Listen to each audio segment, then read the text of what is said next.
অস্থায়ী আদালত ভেঙে দাও, গুড়িয়ে দাও, অস্থায়ী আদালত।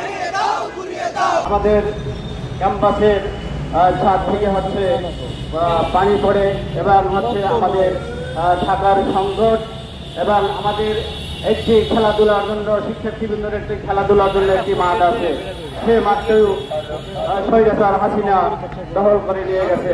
সেখানে একটি অবৈধ মজিদ কোর্ট বসিয়ে রাখছে, সেখানে কোনো কার্যক্রম নেই। আমরা বারবার সেটা নিয়ে আন্দোলন করেছি।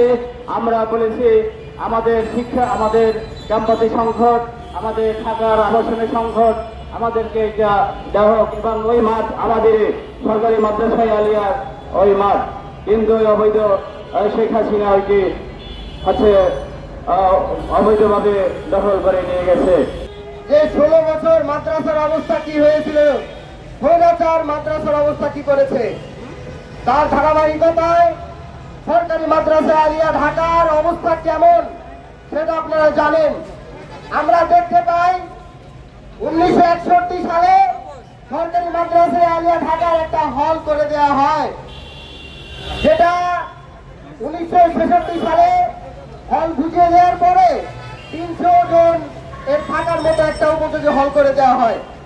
কিন্তু বর্তমান সময়ে যুগ আপডেট হলেও আলিয়া মাদ্রাসা এবং মাদ্রাসাগুলোর যুগ আপডেট হয় না।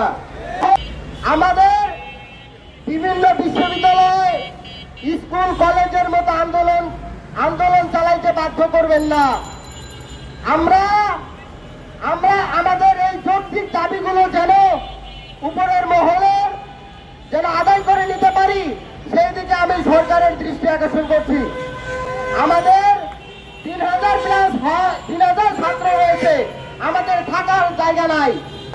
সরকারি মাদ্রাসায় আলিয়ার যে অস্থায়ী আদালত, যে কালোঘর, সেটা আপনারা বহুদিন পরিত্যক্ত ঘোষণা করে শিক্ষার্থীদের আবাসন নিশ্চিত করুন। শিক্ষার্থীদের আবাসন নিশ্চিত করার মাধ্যমে আপনারা আপনাদের গদি ঠিক রাখুন।